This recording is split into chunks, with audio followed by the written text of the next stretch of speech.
I'm I've glad to been have thinking you a lot here. about this Follow situation, my and it story until the really end and worries me. comment the city you're watching from. I went to look for my I, jewelry in the safe and found nothing. um, My daughter-in-law looked at me and said, Sometimes you "Mother-in-law, just have to we make a donated decision. everything. You don't need that anymore." I looked at her calmly and replied, "You're right. I don't need them anymore, but you are going to need a lawyer." The color drained from her face. My hands trembled as I placed the last red rose on James's casket.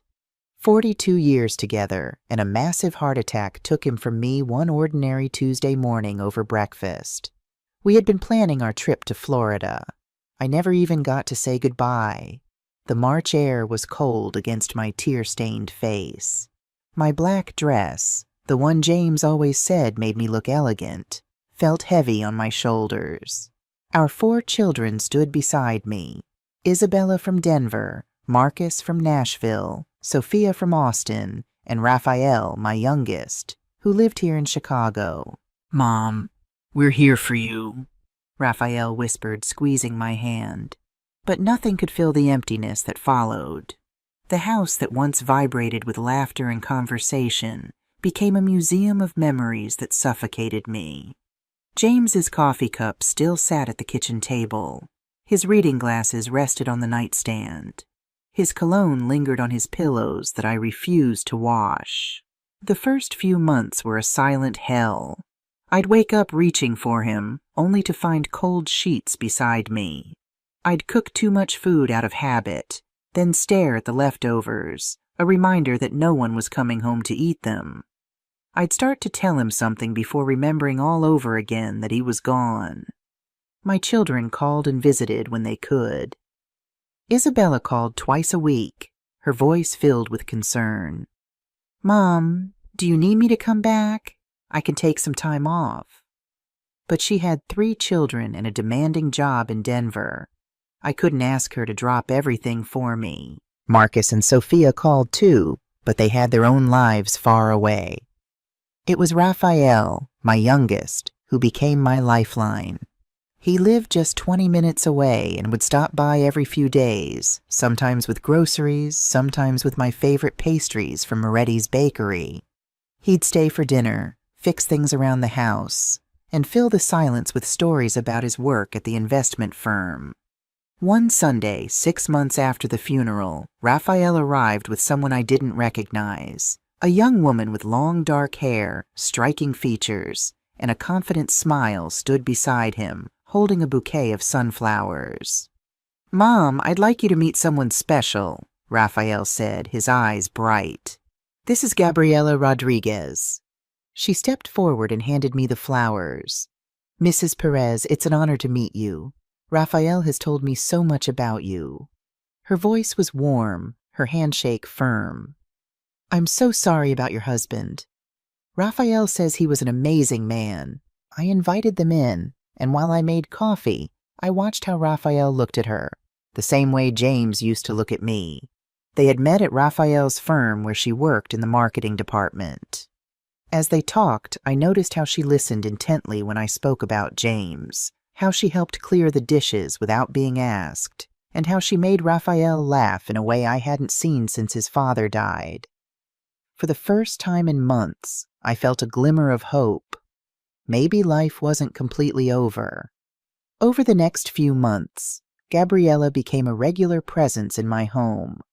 She'd bring fresh pastries from a Colombian bakery downtown. She'd walk with me to the neighborhood farmers market on Saturdays. She'd listen to my stories about James and the early years of our marriage with genuine interest. "You two had such a beautiful love story," she'd say. "Raphael tells me you were high school sweethearts." I found myself looking forward to their visits. The house felt alive again when they were there, and when Raphael told me they were getting married, I cried with happiness. "Mom, are you okay with this?" Raphael asked, concern in his eyes. "I'm more than okay," I said, hugging them both. James would have loved her too. The wedding was small but beautiful, held in the garden of our local church. I helped plan the reception and even contributed a significant amount to make sure they had the celebration they deserved. Gabriella's parents had passed away when she was young, and she had no close family, which made me want to embrace her even more. After they returned from their honeymoon in Mexico, Gabriella stopped by one afternoon while Raphael was at work. She brought coffee and cannoli, and we sat in the kitchen just chatting about their trip. Then she grew serious. "Laura, there's something Raphael and I wanted to talk to you about," she said, stirring her coffee slowly. "We're currently renting a small apartment downtown, and it's really expensive. We're trying to save for our own home, but Chicago real estate." She shook her head. My heart beat faster. I had a feeling I knew what was coming.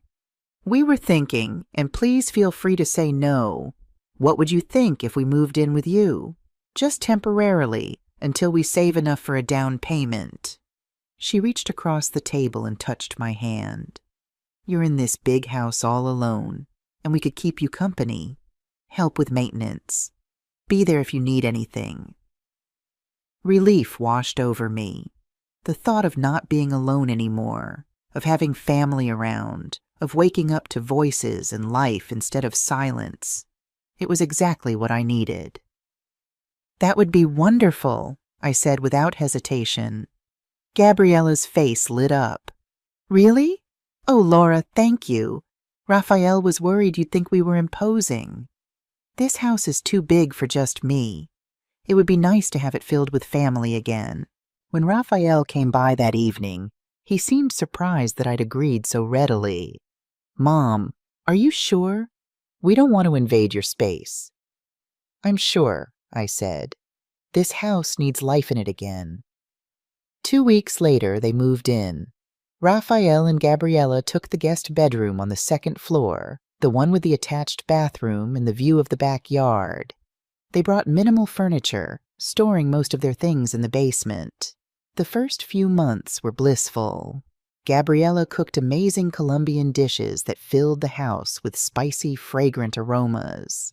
Raphael fixed things around the house that had been neglected since James died. We started a tradition of movie nights on Fridays. On Sundays, Raphael would grill in the backyard, just like his father used to do. For the first time since James's death, I felt alive again. I felt needed, valued, part of a family. I should have seen the warning signs. The changes started so subtly that I didn't notice them at first. It was like a shadow creeping across the floor as the sun moves, so gradual you don't realize the light is disappearing until you're sitting in the dark. It began with small suggestions about the house. "Mother-in-law," Gabriella said one evening while we were having dinner.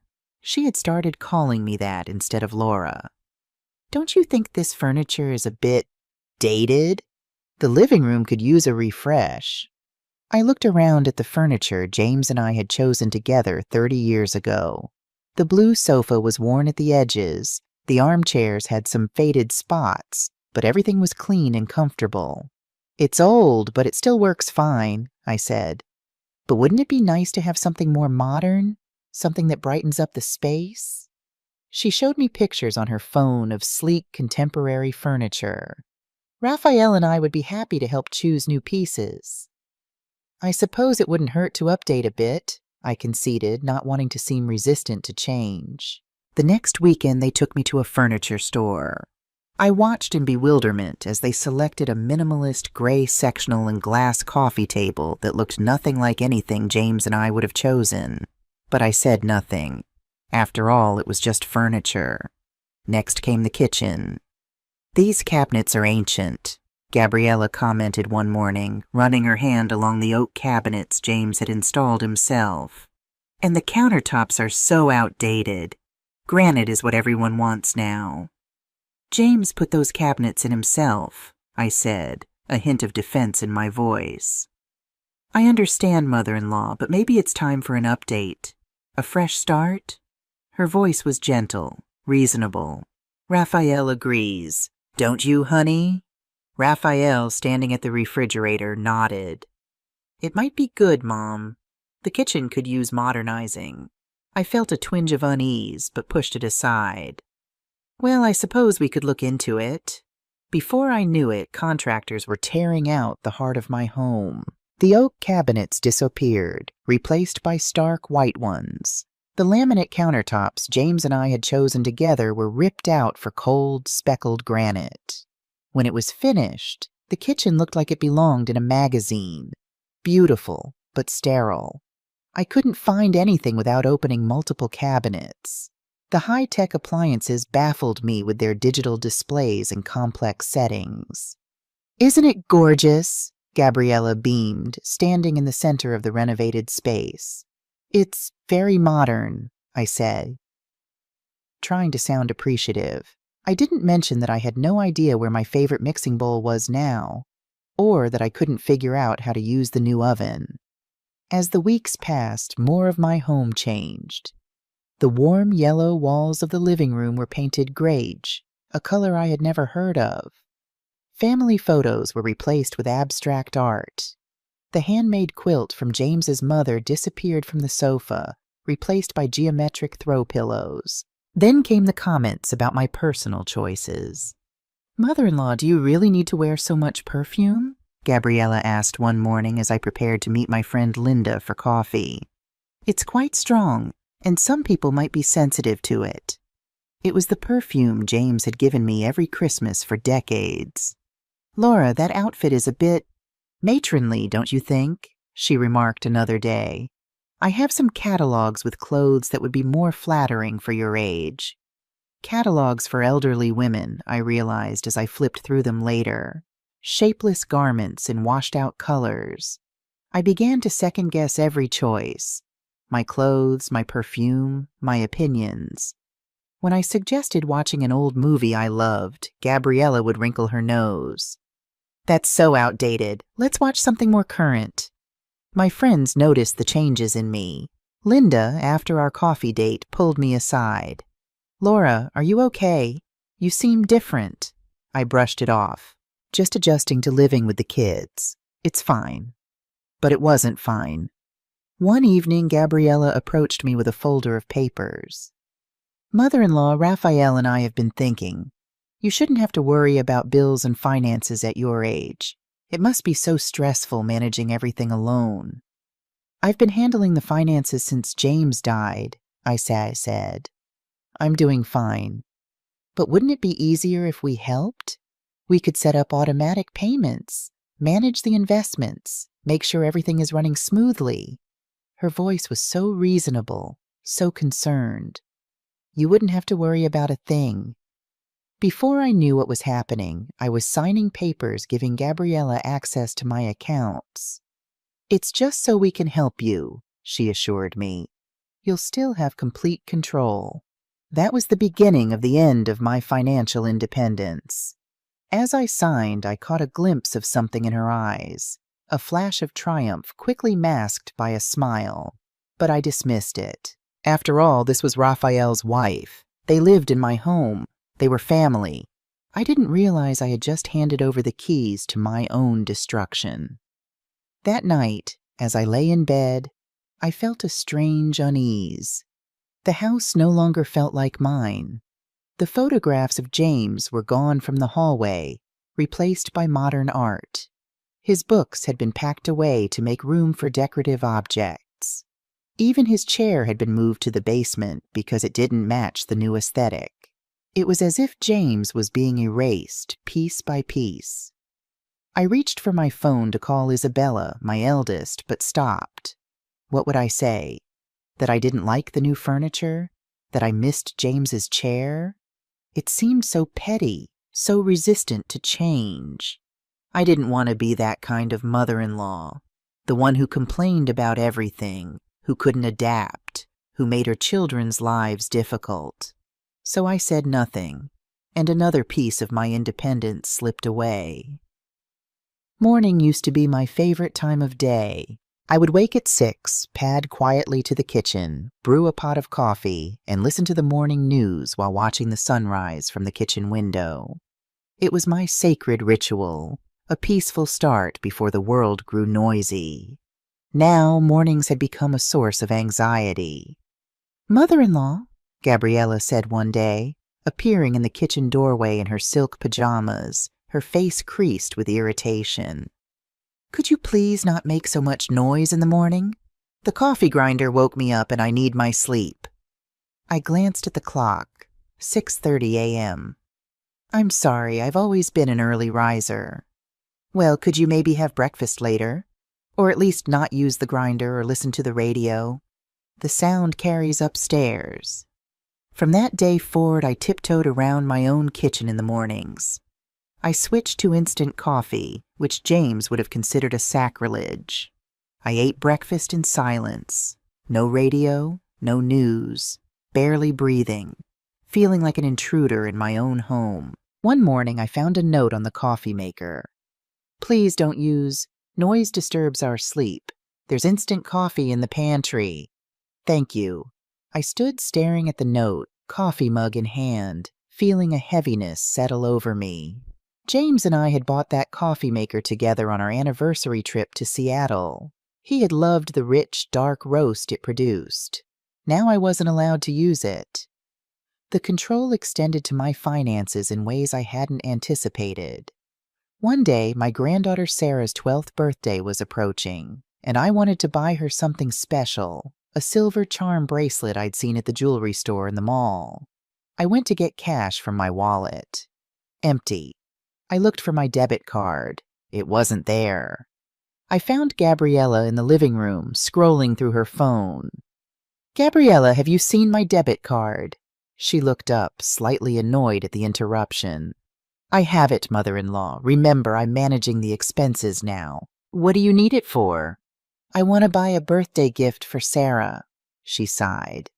"We already got her something from all of us, a gift card to that store she likes. But I always get her something special, just for me." "Mother-in-law," she said, her voice taking on that patient tone one might use with a child. "At your age, you don't need to be spending extra money on these things. Why spoil the girl? The gift card is plenty." I stood there, feeling small and useless.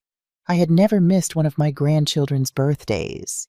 Each year, I took pride in finding them something thoughtful, something that showed I knew and loved them as individuals, not just as the grandchildren. "I'd still like to get her something," I insisted quietly. Gabriella's expression hardened slightly. "Well, we're trying to budget carefully. Your pension only goes so far. And with the kitchen renovation and the new furniture," she let the sentence hang, implying I had no money to spare because of expenses I hadn't even wanted. That weekend, I attended Sarah's birthday party empty-handed for the first time. The look of confusion on her face when she hugged me and realized I had no gift for her broke my heart. "No present this year, Grandma?" she asked, her young face puzzled. "I'm afraid not, sweetheart. But I helped pick out the gift card we gave you." The lie tasted bitter on my tongue. Later, my daughter Isabella pulled me aside. "Mom, are you okay? You never forget the kids' birthdays." I considered telling her everything, about the debit card, about how I was losing control of my own home, my own life. But Gabriella appeared at that moment, her arm slipping through mine. "Your mother has been so helpful with all the renovations at the house," she said smoothly. "I think she's just a bit tired, aren't you, mother-in-law?" What could I say? That I hated the renovations? That I was being treated like a child in my own home? I just nodded, and the moment to confide in Isabella passed. My weekly book club at Linda's house had been my salvation after James died. Every Thursday, I would join 5 other widows my age.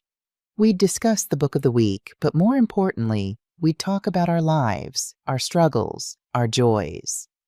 It was the one place I felt understood, where I didn't have to explain the hollow feeling that comes from losing your life partner.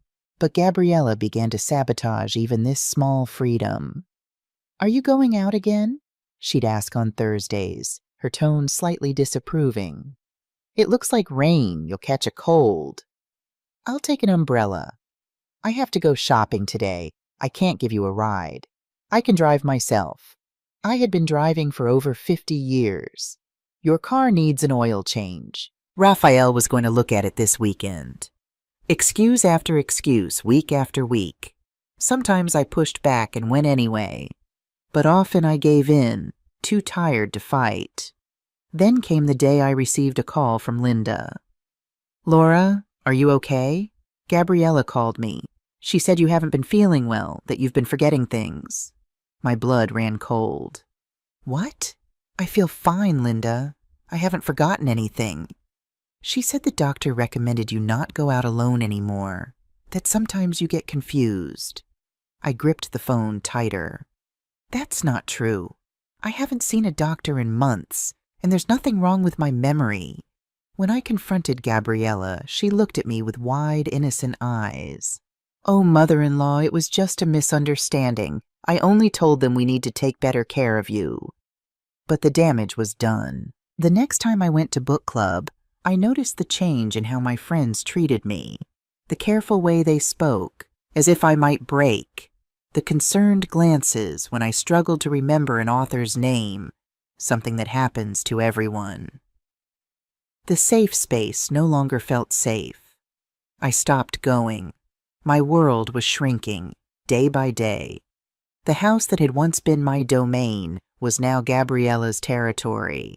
The finances I had managed capably were no longer in my control. The friends who had supported me were fed lies about my mental state. Even my relationship with my children was being filtered through Gabriella's influence.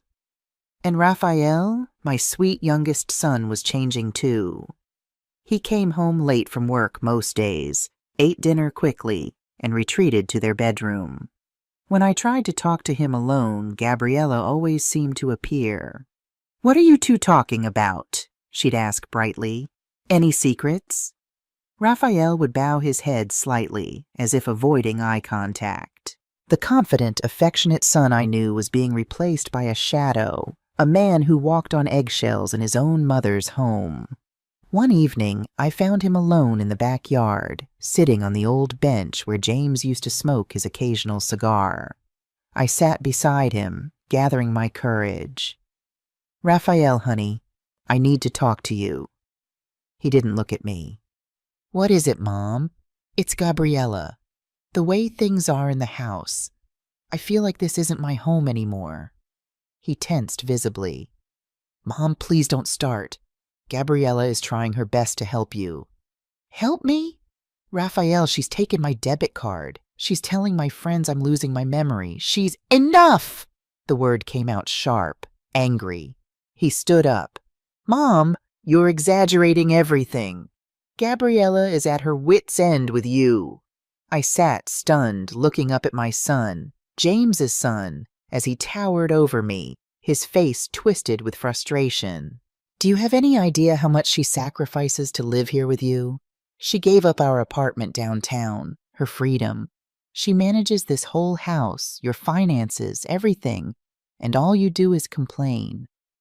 Tears stung my eyes. "Raphael, that's not true.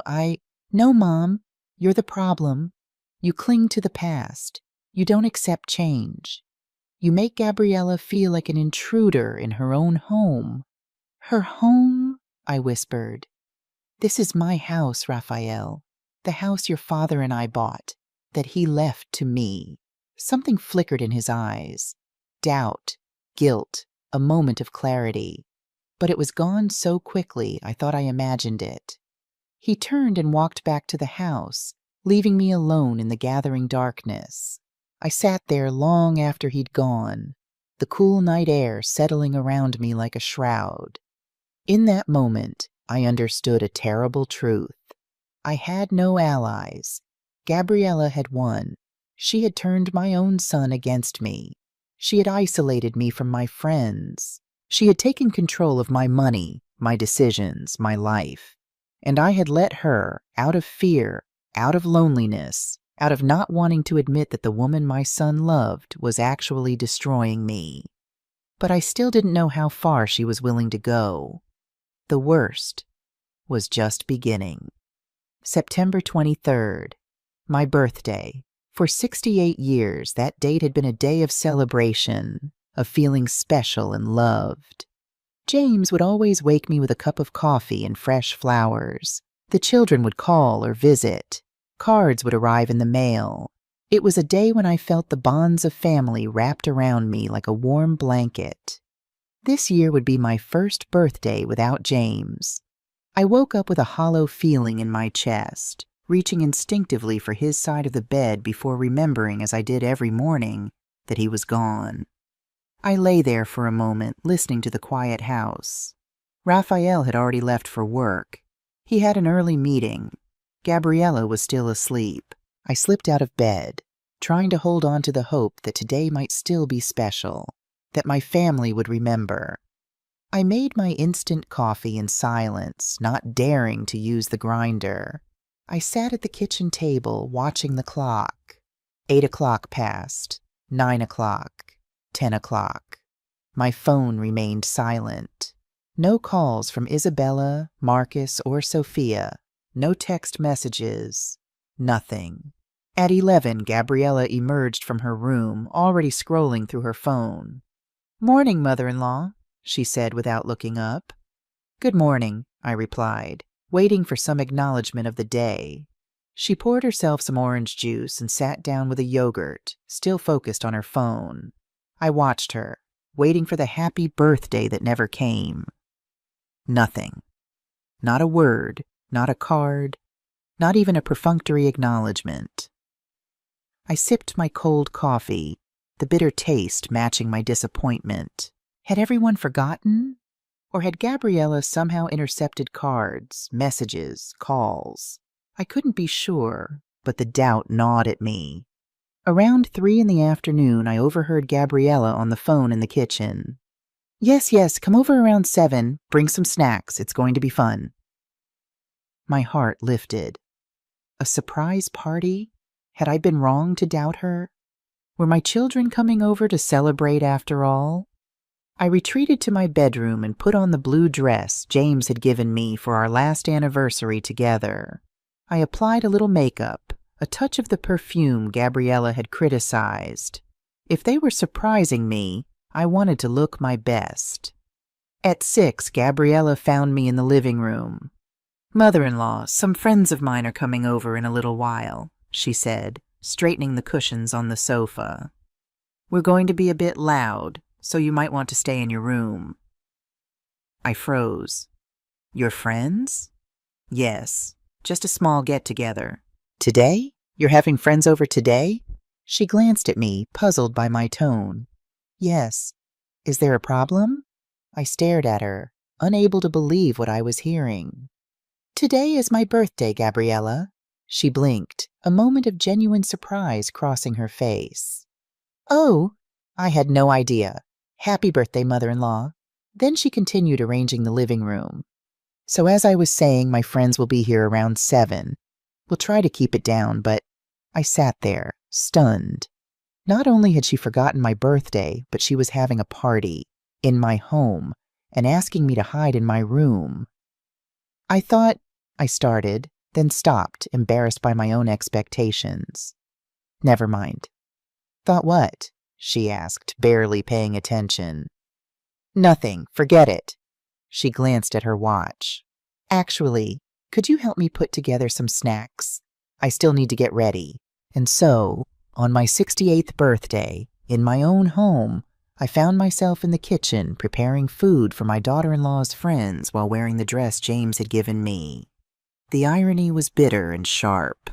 At 7, they began to arrive. 5 women, all in their early 30s, carrying wine bottles and laughing loudly. Gabriella greeted them with exuberant hugs, her demeanor completely different from the controlled, often critical woman I knew. "Everyone, this is my mother-in-law, Laura," she said, gesturing toward me. "Mother-in-law, these are my friends from work." They nodded politely in my direction, then immediately turned back to each other, their conversation resuming as if I wasn't there. "Mother-in-law, you can go up to your room if you want to rest," Gabriella said, her tone making it clear this wasn't a suggestion. But something in me refused to retreat. This was my home, my birthday. I wouldn't be banished to my room like a child past her bedtime. "I think I'll stay down here for a while," I said, sitting in the armchair in the corner. the only piece of original furniture that had survived Gabriella's renovation. The party flowed around me as if I were invisible. They played music, opened bottles of wine, spread out on my new grey sectional sofa. No one spoke to me or even looked in my direction. I sat there in my blue dress, a ghost at my own non-birthday celebration. And then I heard the conversation that would change everything. Gabriella was in the kitchen with two of her friends, just behind where I was sitting. They didn't notice me, or perhaps they didn't care if I overheard. "So, girl, when are you guys moving into your own place?" one friend asked. "Didn't you say it was just temporary?" Gabriella lowered her voice, but not enough. "Why would we? This house is going to be ours soon enough." I froze, straining to hear. "What? How?" "The old woman has already signed a bunch of papers without reading them," Gabriella said, a smug tone in her voice. "Raphael has power of attorney. It's just a matter of time." My blood ran cold. Power of attorney? I had never signed such a document. Or had I? There had been so many papers, so many times when Gabriella had said, "Just sign here, mother-in-law. It's for the household expenses." "But what about her?" the other friend asked. Gabriella laughed softly. "I've almost convinced Raphael to put her in a home. His cousin in Nashville runs a nice facility. It's not too expensive, and once she's there—" She paused, and I could hear the smile in her voice. "Once she's there, we sell this old house, buy something modern, and keep the rest. This place is worth at least $800,000. Can you imagine?" "But what if she refuses?" the first friend asked. "Friend, the old woman is already senile. She forgets everything. She doesn't think clearly. It'll be easy to get a doctor to certify that she needs specialized care." The three of them laughed, and I sat 10 feet away, listening to them plan the theft of my home, my life. But the worst, the absolute worst part, was when Raphael arrived home from work. He walked in, saw the gathering, and greeted Gabriella's friends with a tired smile. "Honey, come here," Gabriella called to him. Raphael walked into the kitchen, and from my corner, I watched them speak in whispers. I couldn't hear clearly, but I saw Gabriella point in my direction. I saw the uncomfortable look on Raphael's face. I saw him nod. My son had just agreed to the plan to lock me in a nursing home and steal my home. Something inside me shattered in that moment. I didn't cry. I didn't scream. I just felt the last shred of love I had for my son crumble into dust. I stood up silently. None of Gabriella's friends noticed me leave. They were too busy laughing and drinking my wine. Raphael didn't see me either. I walked up the stairs, closed my bedroom door, and sat on the edge of the bed. And then, only then, did I let myself cry. I cried for James, for my lost jewelry, for my son who had chosen that woman over me, for the woman I had become. Scared, small, invisible. But most of all, I cried with rage. My fists clenched the bedsheets until my knuckles turned white. Downstairs, people were celebrating my future disappearance. And I was up here hiding like a coward. I looked at my reflection in the vanity mirror. The woman looking back at me had swollen eyes. Her makeup was smeared. Her blue dress was wrinkled.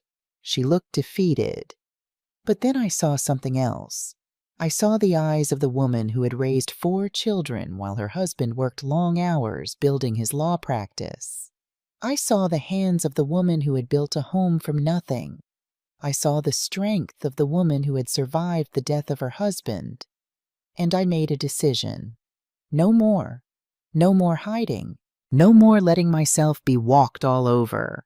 No more being the submissive old woman Gabriella wanted.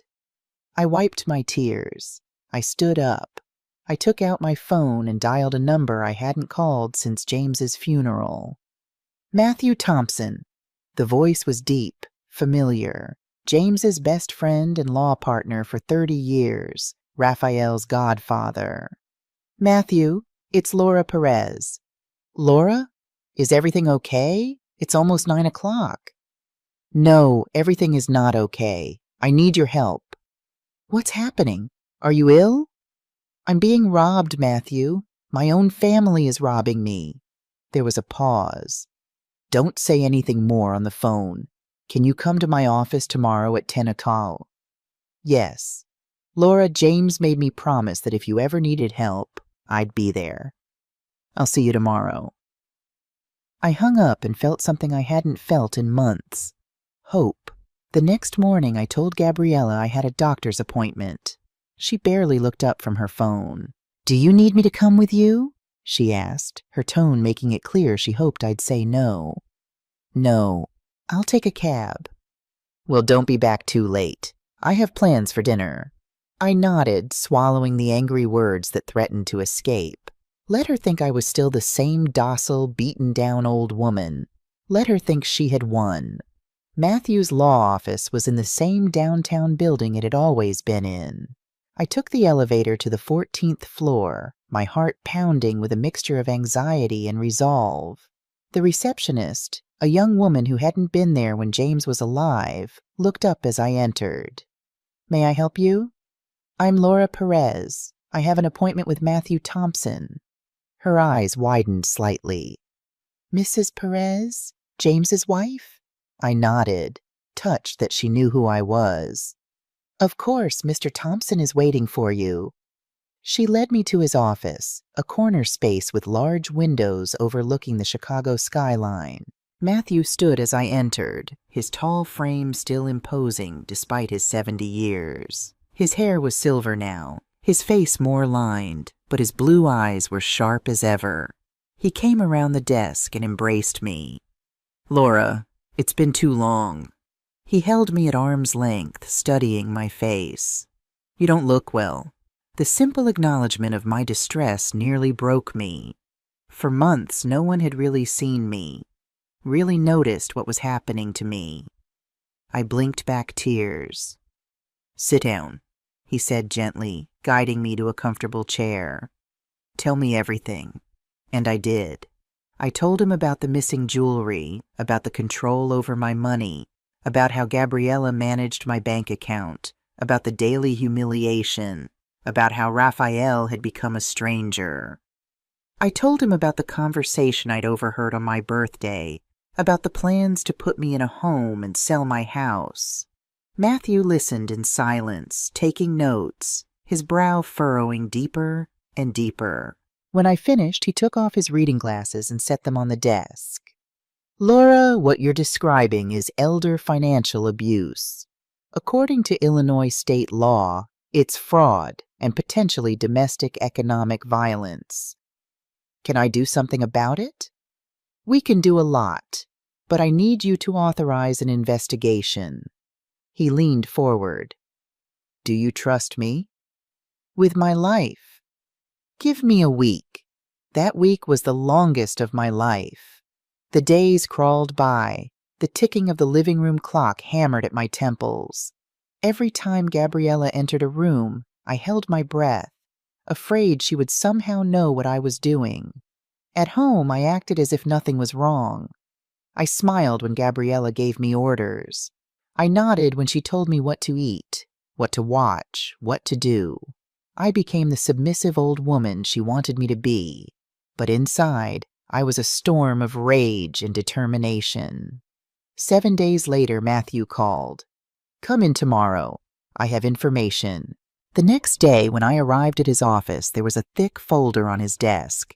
He gestured for me to sit. This isn't going to be easy to hear, Laura. I'm ready. He opened the folder and pulled out several documents. First, the jewelry. I hired a private investigator. He slid a photograph across the desk. They weren't donated. My heart lurched. In the photo was my emerald earrings, the ones James had given me on our 20th anniversary, sitting in a pawn shop display case. Where are they? In a pawn shop on the south side, pawned in the name of Gabriella Perez. How much? I asked, afraid of the answer. She got $35,000 for all of it. $35,000. James's emeralds. My mother's pearls. The gold bracelets I got when each of my children was born. The diamond ring for my first granddaughter. 40 years of memories turned into cash. There's more. Matthew slid some bank statements across the desk. I checked your account activity since you gave Gabriella access. His finger pointed to highlighted figures. Constant withdrawals, transfers, excessive purchases.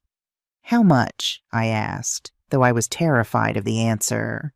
Matthew looked me straight in the eye. A total of $89,000. The world stopped spinning. $89,000. Money James and I had scrimped and saved for. Money from my pension. From the sale of that plot of land upstate we'd bought as an investment. Stolen. Matthew, can I get it back? He nodded. Yes, but we have to do this right. If you confront her now, she could destroy evidence, transfer what's left, manipulate Raphael into saying you gave her permission. So what do I do? We keep gathering evidence, and in the meantime, he pulled out another set of papers. Let's review your legal standing.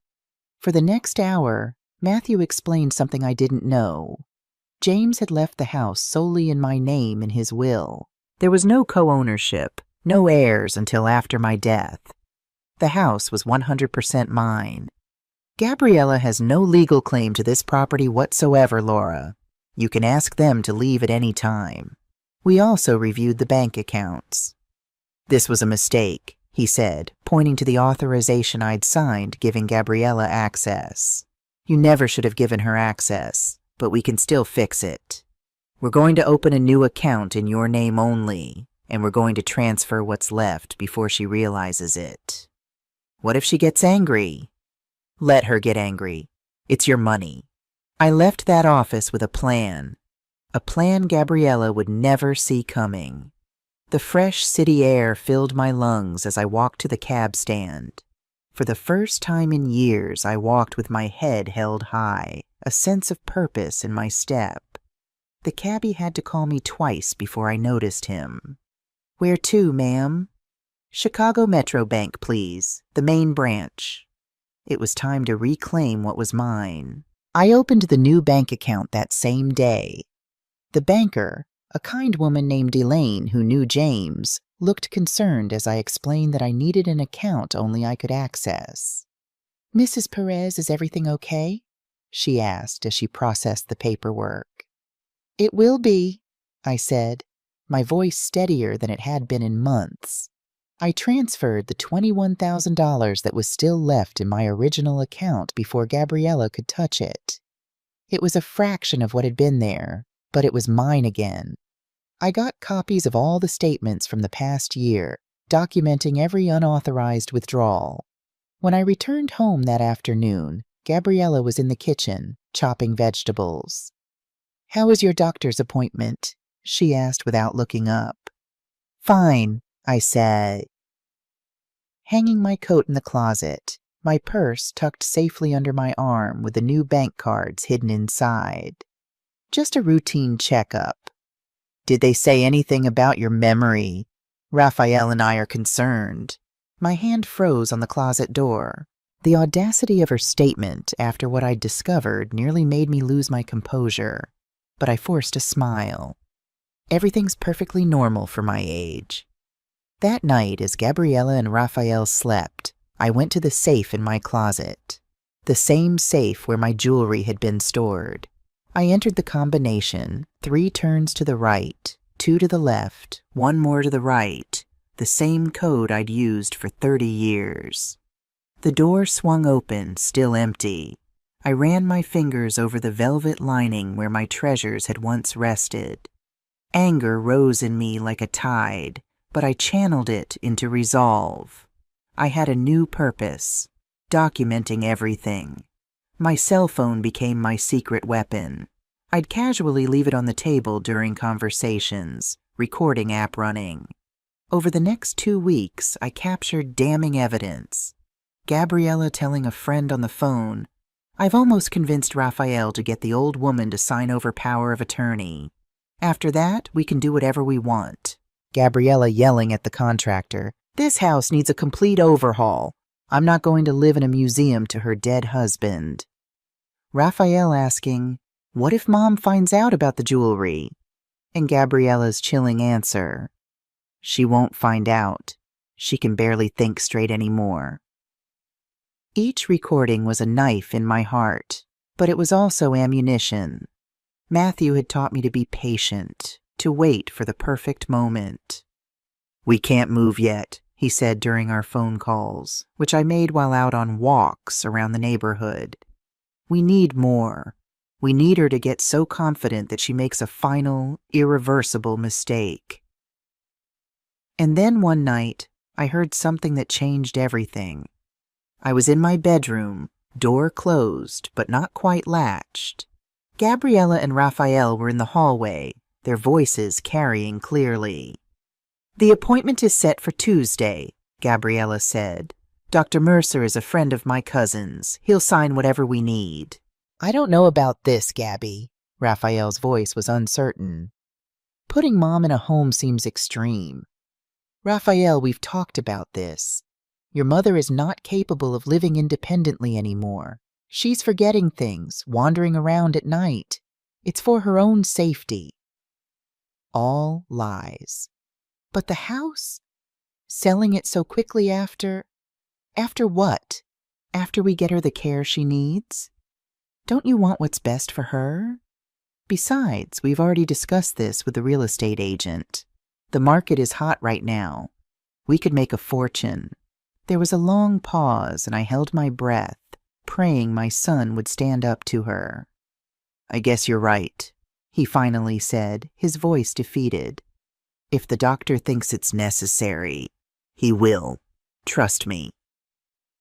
That night I made another call to Matthew. "They're moving faster than we thought," I told him, my voice trembling despite my resolve. "They have an appointment with some doctor next Tuesday to declare me incompetent." "Then we need to act now," Matthew said firmly. "How soon can you get your other children to Chicago?" The next morning I called Isabella. "Mom, is everything okay? You never call this early." "No, sweetheart, everything is not okay. I need you to come to Chicago as soon as possible, and I need you not to tell Raphael or Gabriella that you're coming." "Mom, you're scaring me. What's going on?" "I'll explain when you get here. Just please trust me. Can you come this weekend?" There was a pause, then determination in my daughter's voice. "I'm booking a flight right now. I'll be there Friday night." I made similar calls to Marcus and Sophia. They both agreed to come without question, hearing the urgency in my voice. Then I reached out to my sister Eleanor, who lived in Denver near Isabella. "Eleanor, I need a favor." "Anything, Laura. What's wrong? You sound upset." "I need you to come to Chicago, and I need you to bring your notary seal." Eleanor was silent for a moment. "This sounds serious." "It is. Very serious. I'm on my first flight out Friday morning." When I hung up, I felt a strange calm settle over me. The pieces were moving into place. The storm was coming, and for once I would not be caught unprepared. Gabriella noticed the change in me immediately. Her eyes narrowed when I hummed while making my instant coffee. She watched suspiciously when I spent time on my phone. "You're making a lot of calls lately, mother-in-law," she remarked one afternoon. "Who are you talking to so much?" "Just old friends," I said, smiling pleasantly. "At my age, it's important to stay connected." She didn't believe me. I could see it in her eyes, but she couldn't quite put her finger on what had changed. Friday arrived, and with it came Isabella. I had told Gabriella that my daughter was coming for a quick visit. "Why didn't she tell us sooner?" Gabriella demanded, clearly annoyed at the disruption to her plans. "It was a last-minute decision," I said, as he said. "She had some vacation days to use." When the doorbell rang that evening, I rushed to answer it. Isabella stood on the porch, her face tight with concern. When she saw me, her expression fell. "Mom, you've lost so much weight." I hugged her tightly, breathing in the familiar scent of her perfume. "I'm fine, honey. I'm just so glad you're here." Gabriella appeared behind me, her welcoming smile firmly in place. "Isabella, what a surprise visit. Raphael will be so happy to see you when he gets home from work." Isabella's smile didn't reach her eyes. "Gabriella, nice to see you too." That night, after everyone had gone to bed, Isabella came to my room. I put a finger to my lips, turned on the shower in the adjoining bathroom, and led her inside, closing the door. The running water would mask our conversation from any listening ears. "Mom, what on earth is going on?" Isabella whispered, her face pale with worry. "They're trying to take everything from me," I said, my voice steady despite the weight of the words. "My home, my money, my dignity." I told her everything. About the stolen jewelry, the financial theft, the isolation, the plan to declare me incompetent and sell the house. Isabella's face transformed from confusion to shock to fury.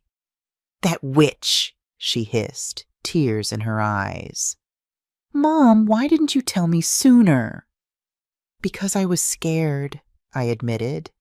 "Scared of being alone. Scared you all would think I was exaggerating. Scared no one would believe me." Isabella took my hands, her grip fierce. "You are never alone, Mom. Never. And I swear that woman is going to pay for what she's done to you. Oh, she's already starting to pay. But I need your help with what comes next." I explained the plan Matthew and I had prepared. Isabella listened intently, her lawyer's mind, so like her father's, working through the details. "Are you sure about this, Mom? It's going to get ugly. I've never been more sure of anything in my life." Isabella nodded, her jaw set. "Then count on me. Absolutely."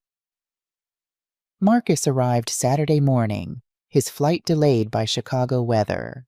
Sophia came in the afternoon, having driven all the way from Austin.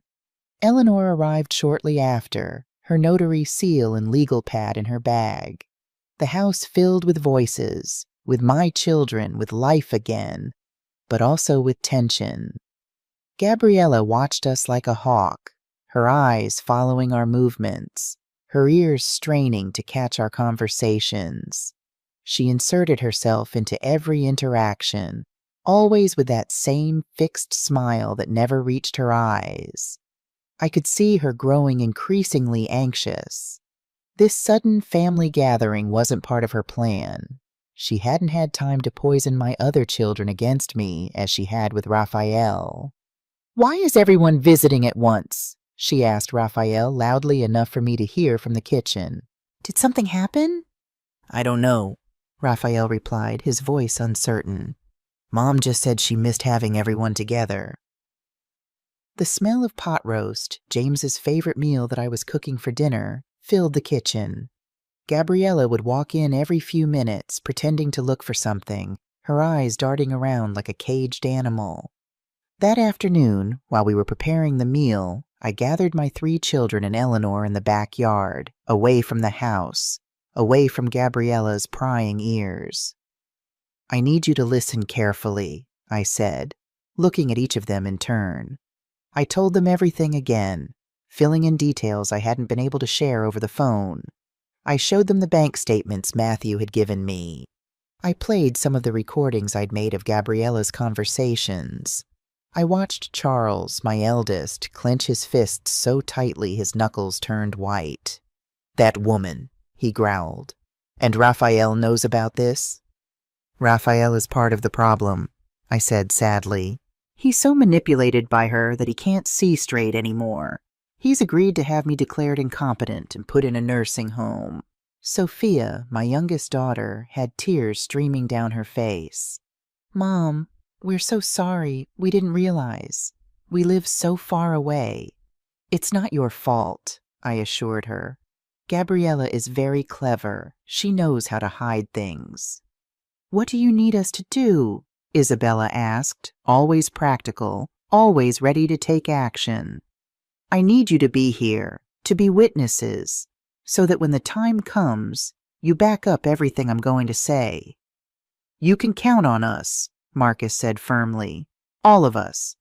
Eleanor, my sister, and the notary public I needed for the final piece of my plan nodded.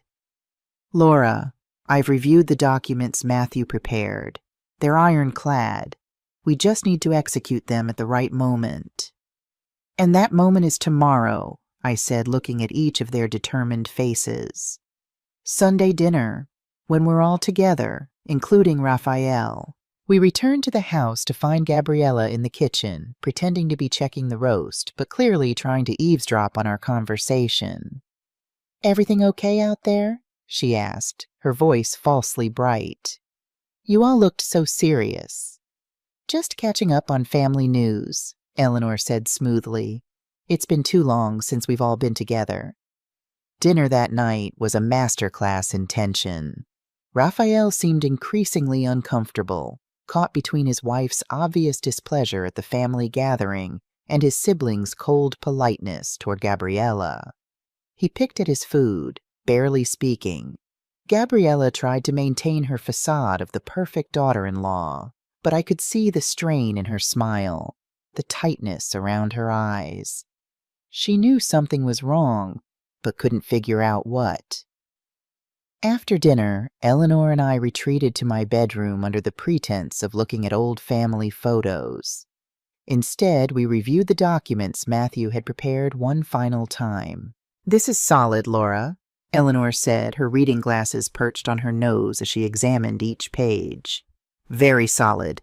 You have them for family fraud under the Illinois Penal Code, financial abuse, misappropriation of assets. The recordings are admissible as evidence since Illinois is a one-party consent state." "Is it enough to sue her?" I asked. "It's enough to put her in jail if you want to go that far," Eleanor said, looking up at me over her glasses. "The evidence is overwhelming." The air left my lungs in a rush. "I don't want to destroy her. I just want my life back." "Then you give her a choice. Either she returns everything and leaves, or she faces the legal consequences." Eleanor removed her glasses. "But you need to be strong, Laura, because when you show her this, she's going to attack you with everything she has." "I'm ready." And I was. Because during those 2 weeks of gathering evidence, I had done something else. I had retrieved every important document related to the house, the deed, James's will, the property certificates, the bank titles. Everything was now stored in a safe deposit box at the bank, in my name alone. I had also obtained something crucial, an updated medical certificate. Matthew had sent me to a trusted geriatric specialist, Dr. Helen Wong, who had run a full battery of tests: memory, reasoning, mental capacity. The result? Mrs. Laura Perez, age 68, is in full possession of her mental faculties. She shows no signs of cognitive decline or dementia. That piece of paper was pure gold, because when Gabriella tried to claim I was senile, that I couldn't think straight, that I needed someone to manage my life, I would have medical proof that it was a lie. The night before the final confrontation, I couldn't sleep. I sat up in bed, looking at the photograph of James on my nightstand. "Tomorrow I take back our house," I whispered to his smiling face. "I take back our dignity, and I give that woman the lesson she deserves." I could almost hear his voice. "That's my girl. Show them what you're made of." Sunday morning dawned clear and bright, a beautiful Chicago autumn day that belied the storm brewing inside the Perez household. I woke early, dressed carefully in a simple navy dress James had always liked, and went downstairs to make coffee. For the first time in months, I used the coffee grinder without hesitation. The familiar sound was like music to my ears. Gabriella appeared in the kitchen doorway a moment later, her hair disheveled, her face twisted with annoyance. "Mother-in-law, what did I tell you about making noise in the morning?"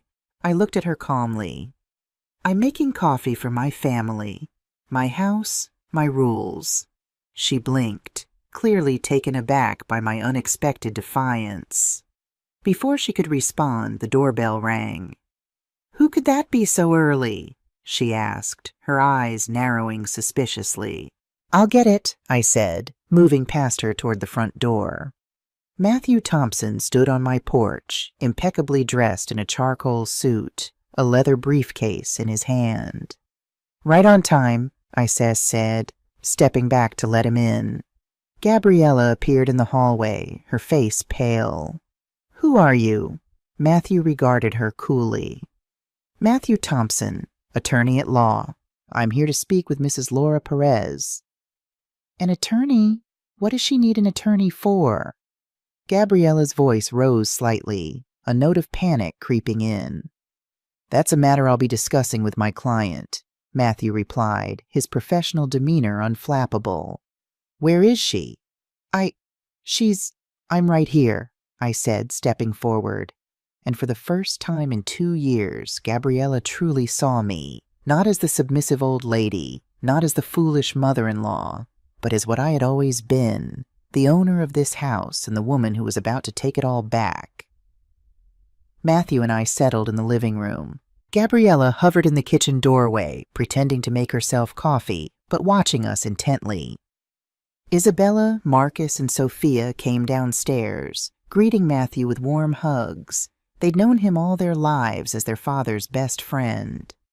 "Mrs. Perez," Matthew said loudly, clearly enough for Gabriella to hear, "I need you to review these documents and confirm a few things."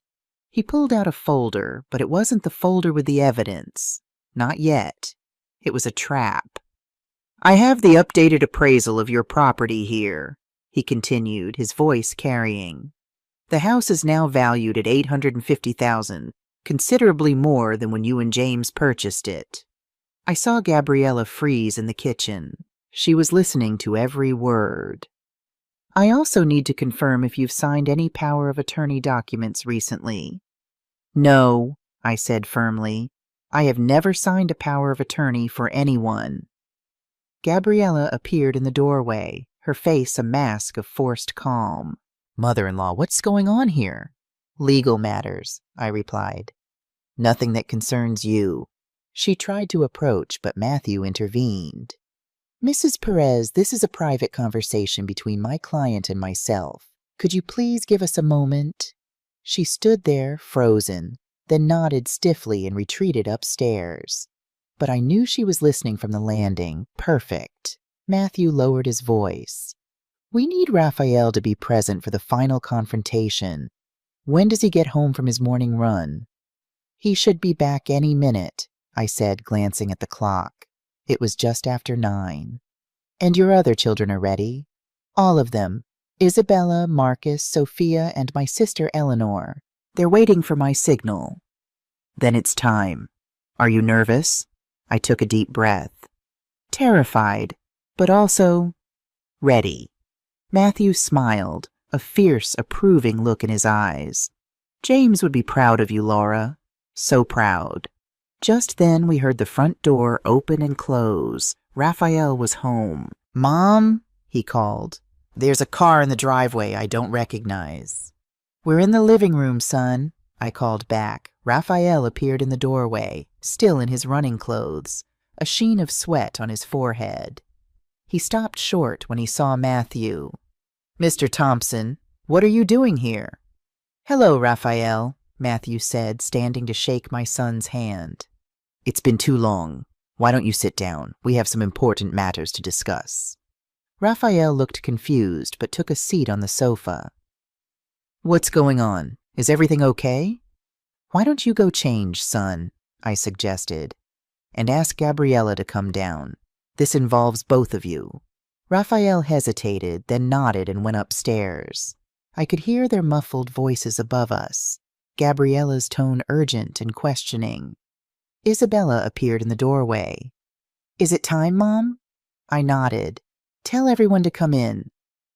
My children and Eleanor gathered in the living room, taking seats around me like a protective circle. Matthew arranged his papers on the coffee table. When Raphael and Gabriella came back downstairs, they paused in the doorway, taking in the scene before them. "What's this, a family meeting?" Raphael asked, attempting a joking tone that fell flat in the tense atmosphere. "Yes, Raphael, it is," I said. "Please, both of you sit down." Gabriella grabbed Raphael's hand, pulling him to the love seat farthest from me. Her eyes darted around the room from face to face like a trapped animal looking for escape. "Raphael, Gabriella," I began, my voice steadier than I'd expected. "I've gathered everyone here because we need to discuss something very serious." "What is it, Mom?" Raphael asked, his forehead creased with worry. "Are you sick?" "No, I'm not sick, but our family is." I took a deep breath. For the past 2 years, I have been subjected to emotional abuse, financial theft, and a deliberate campaign to isolate me from my family and friends. Gabriella's face drained of color. Raphael looked stunned. "Mom, what are you talking about?" he asked, his voice barely above a whisper. "I'm talking about this." I nodded to Matthew, who opened the folder and began laying documents on the coffee table. Bank statements showing $89,000 withdrawn from my accounts without my knowledge or consent. "Mother-in-law, that's not true," Gabriella protested. "I've been managing your finances just like we agreed."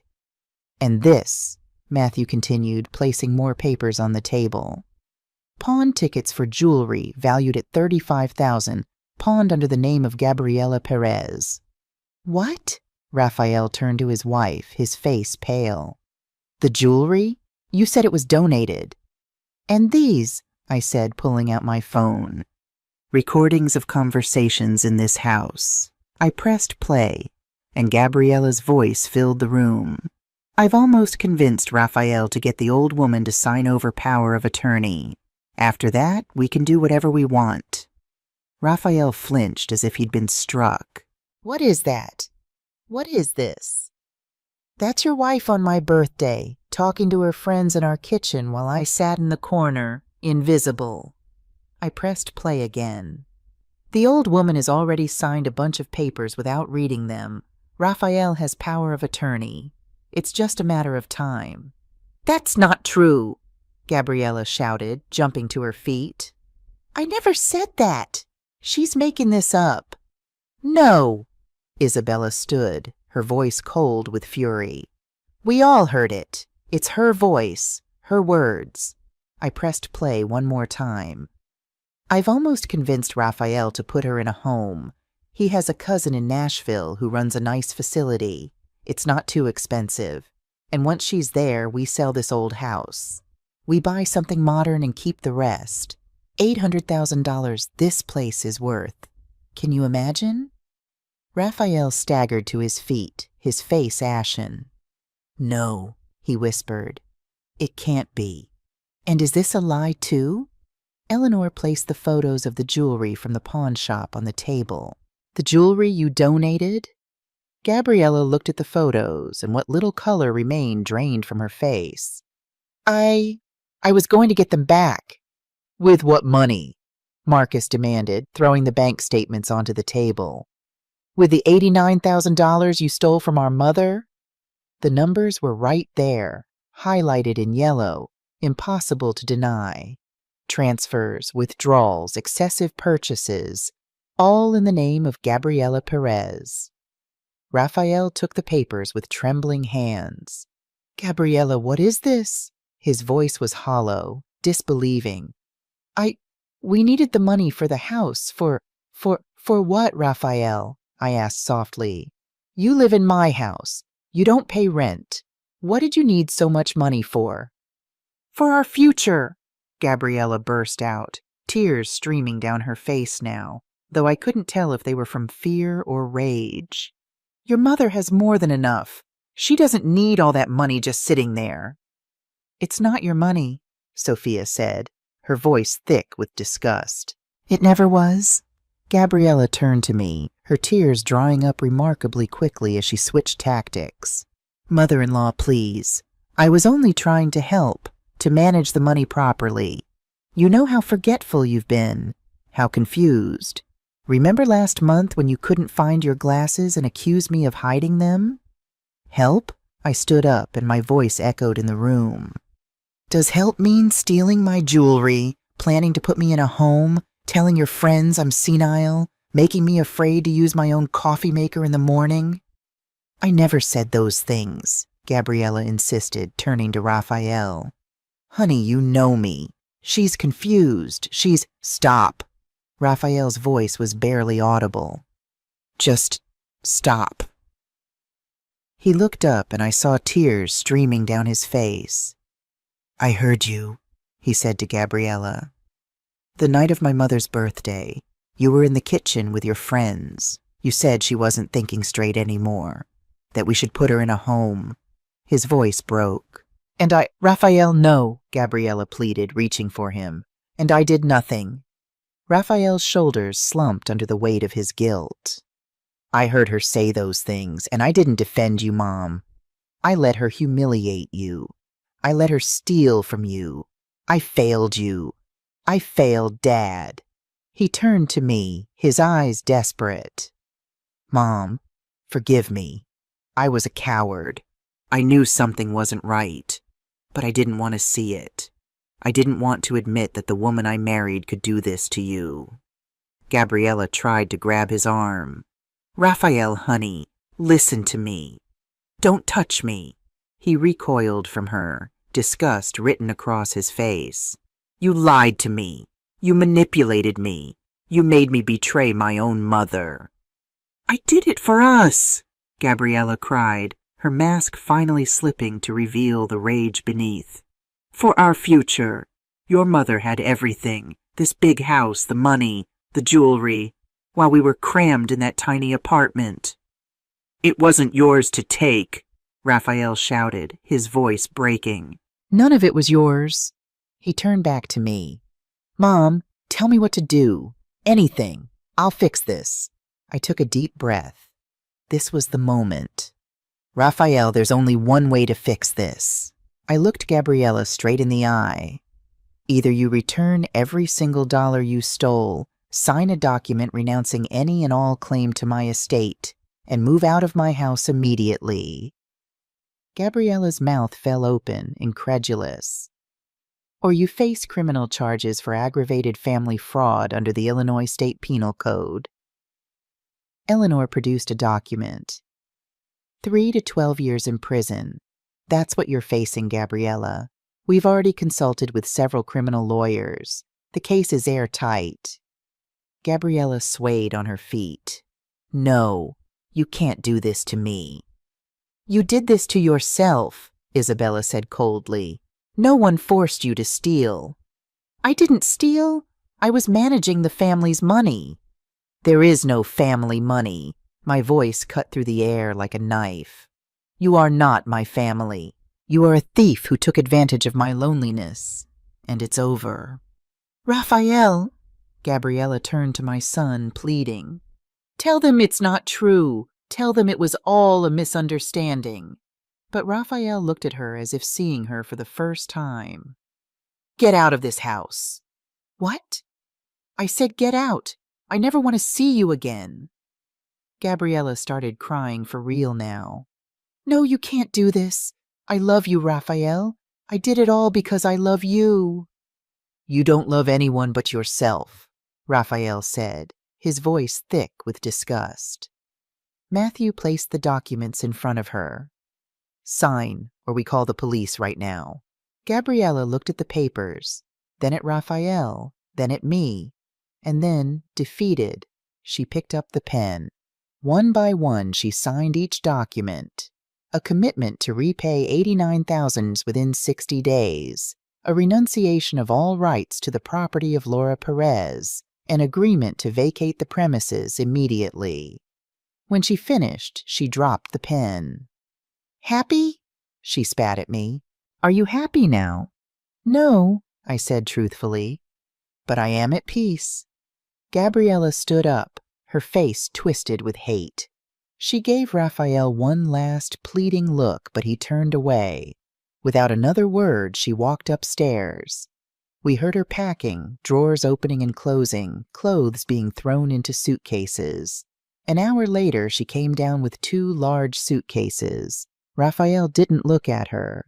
She stopped at the door, turning to face us all one last time. "You're going to regret this one day, you old woman." "No," I said calmly. "The only one who is going to regret this is you.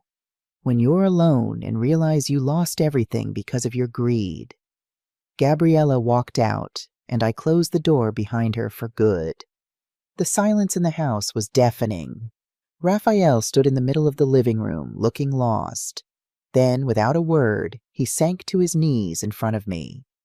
"Mom," he choked out, "I'm so sorry. I can never make this right."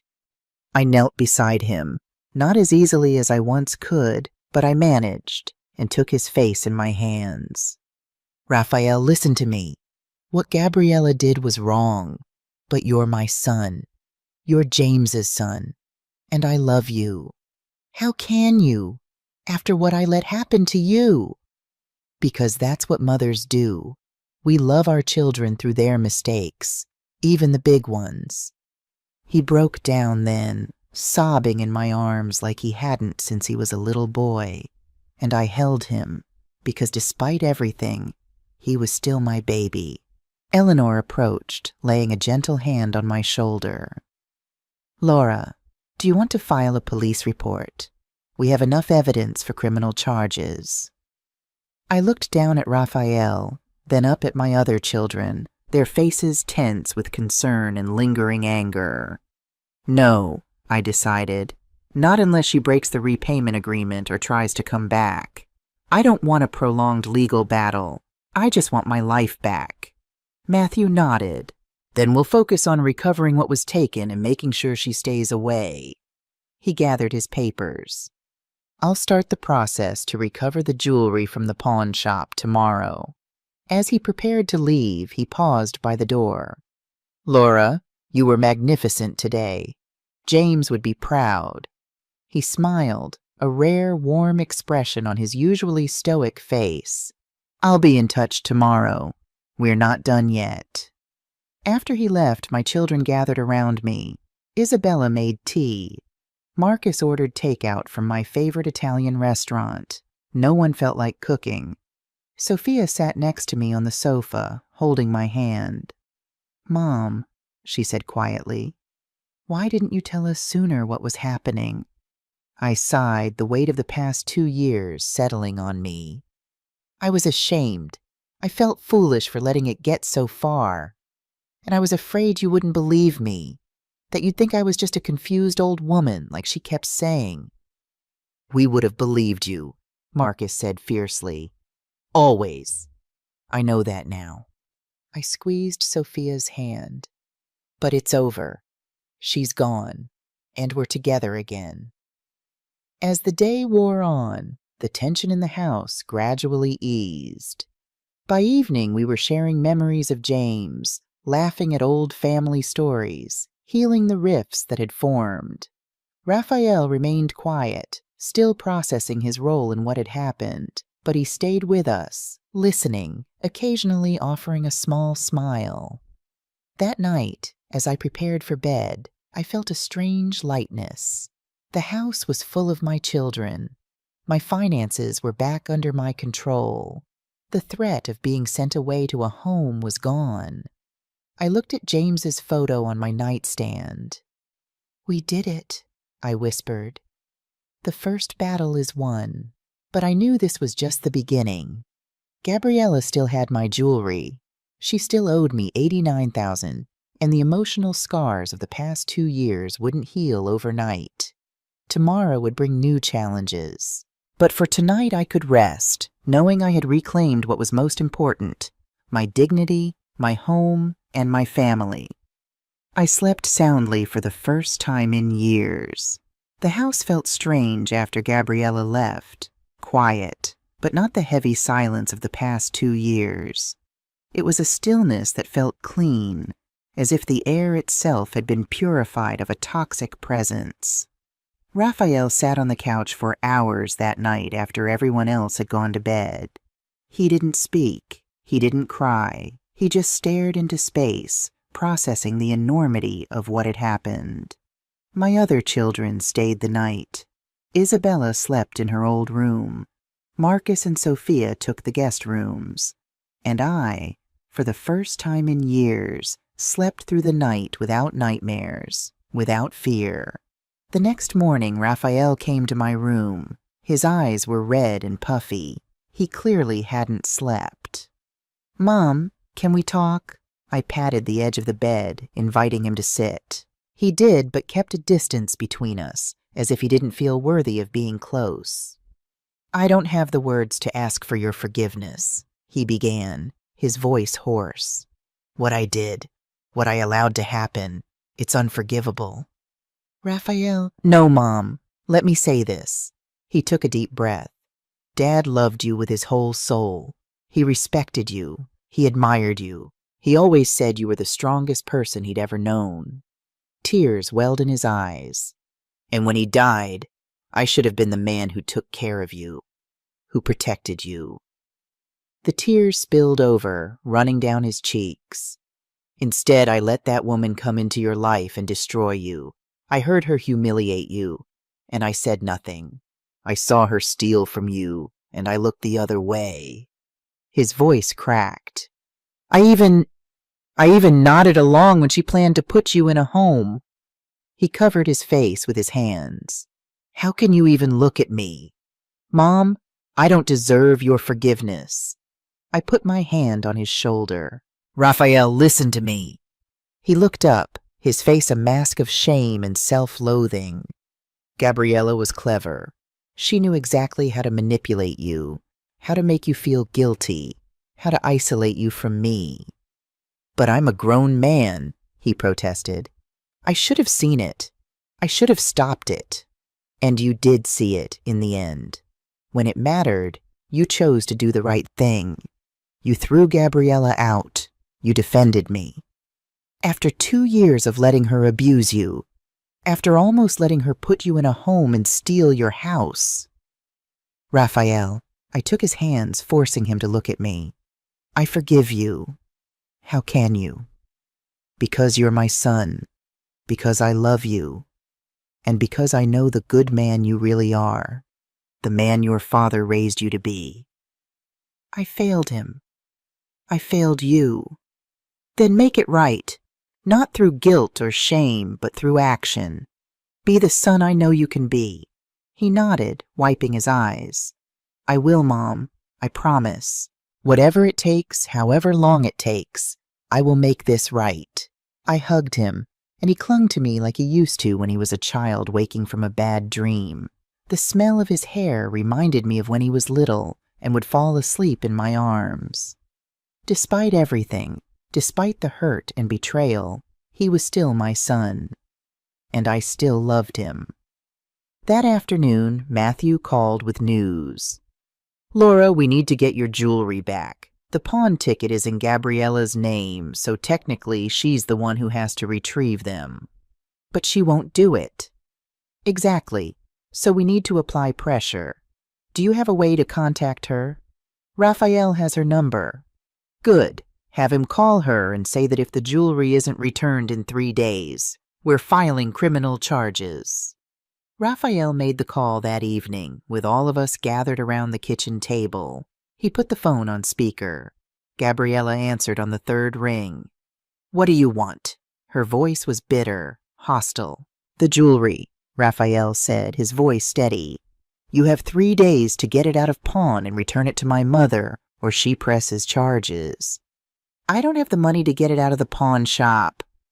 "Then find it, because if every piece isn't back here in 3 days, you're going to jail. And I'm not kidding, Gabriella." There was a silence. "I hate all of you." She hung up. Raphael looked at me, his expression grim but determined. "She'll do it. She knows we're serious." 2 days later, a package arrived at the house. Inside, wrapped carelessly in newspaper as if they were worthless trinkets, was my jewelry, The emerald earrings James had given me on our 20th anniversary, the pearl necklace from my mother, the gold bracelets I received when each of my children was born, the diamond ring for my first granddaughter. I took the pearl necklace in my hands, and tears fell freely. These were the pearls my mother had given me on my wedding day, the ones I had worn to every important event in my life since. They were back where they belonged. "You got them back, Mom," Isabella said, hugging me. "Yes," I whispered, clutching the pearls to my heart. "I got them back." But the most important thing was still missing: the money. Matthew started the legal process to recover the $89,000. Gabriella had signed the repayment agreement for 60 days, but we all knew she didn't have that kind of money. "She'll have to sell things, borrow, or get a job that allows her to make payments," Matthew explained. "But she will pay, because if she doesn't, she goes straight to prison." The following weeks were about rebuilding. I had all the locks on the house changed. Raphael helped me, his way of beginning to make amends. I regained control of my bank accounts. I opened a new one that only I managed. I went back to my book club. Linda greeted me with tears in her eyes. "Laura, I thought we'd never see you again." "Me too," I said, hugging her. "But here I am." I told them everything, Linda and my other friends from the club. They listened in silence, some with tears, others with outrage. "We should have done more," Linda said, squeezing my hand. "We should have insisted when we saw something was wrong." "It's not your fault," I assured her. Gabriella was a very good liar. But the most important conversation was one I had with Raphael one evening as we sat in the backyard on the old bench, the same spot where James used to grill on Sundays. "Mom, I want a divorce." I looked at him, studying his face. "Are you sure?" "Completely. I can't stay married to someone who did so much harm to my family." "To you?" "Raphael, you don't have to do this for me." "I'm doing it for me," he said firmly, "because when I look in the mirror, I don't recognize myself anymore. I became someone Dad would have been ashamed of, and I need to find my way back." "Your father loved you, son, and he would be proud that you had the courage to make things right." "Do you think so?" "I know it." Raphael started the divorce proceedings that week. Gabriella fought it, of course. She asked for alimony, a share of their marital property, but there was nothing. They had lived in my house, on my money. There were no joint assets to divide. The judge ruled in Raphael's favor. While the divorce was being finalized, Gabriella started paying me back. $500 the first week, $1,000 the next. They were small amounts, but they were payments. Matthew kept a strict record. "At this rate, it will take her years to pay you back," he told me. "It doesn't matter as long as she pays," I replied. Because the important thing wasn't the money anymore. It was justice. It was knowing that Gabriella had lost everything. Her husband, the house, the comfort, the life she had tried to steal. And I had gotten back what was mine. My dignity, my family, my peace. 6 months after the confrontation, Raphael was still living with me. But it was different now. He cooked, he cleaned, he came with me to the market. He asked for my opinion on everything. He was my son again. One afternoon, as we were having coffee in the backyard, he told me, "Mom, I want you to know I'm going to make up for everything that happened. I'll work hard. I'll help you with everything you need. And when you're gone..." "Raphael, don't talk like that." "Let me finish. When you're gone, hopefully many, many years from now, I'm going to make sure this house, your legacy, everything you and Dad built, is respected and honored. It's the least I can do." "You're already doing it, son. Every day." And it was true, because the man sitting across from me was not the weak, manipulated person from months ago. He was a man who had fallen, yes, but who had learned how to get back up, just like me. That night, I returned my jewelry to the safe, but this time I changed the combination, and only I knew it. Because I had learned the hardest lesson of my life. Never, ever give your power away to someone else, no matter how much you love them, no matter how much you trust them. Your life, your money, your decisions are yours, and no one has the right to take them from you. The house settled into a new rhythm after Gabriella's departure. Each morning I woke to the aroma of freshly ground coffee. No more instant coffee, no more tiptoeing around my own kitchen. I'd come downstairs to find Raphael already there, newspaper open, breakfast cooking. "Good morning, Mom," he'd say, sliding a cup of coffee toward me, prepared exactly the way I liked it, with a splash of cream and no sugar, just as James used to make it. Our relationship was healing, but there were still moments of awkwardness, of remembered pain. Sometimes I'd catch Raphael watching me with a look of such guilt that it broke my heart. Other times he'd start to say something, then stop abruptly, as if afraid his opinion no longer mattered. "Raphael," I said one morning after such a moment, "you can disagree with me. You can have your own thoughts. I won't break." He looked up, surprised. I don't want to upset you. After everything, we're still family," I said firmly. "And family means honest conversations, not walking on eggshells." He nodded, a small smile breaking through. "Like when Dad and I would argue about politics at the dinner table?" "Exactly like that," I laughed. James always said the best family discussions happened over good food and strong opinions. It was the first time we'd mentioned James so casually since before Gabriella. It felt like a breakthrough. My other children had returned to their lives. Isabella to Denver, Marcus to Nashville, Sophia to Austin. But they called more frequently now. Not just quick check-ins, but real conversations. They were vigilant, protective, determined not to let another Gabriella slip into my life. "Mom, how's the new security system?" Isabella asked during our weekly call. She had insisted on having one installed after everything that happened. "It's fine, though I'm still getting used to all the beeping," I admitted. "But Raphael set up the app on my phone, so I can see who's at the door without getting up." "Good. And you're feeling okay about being in the house? No bad memories?"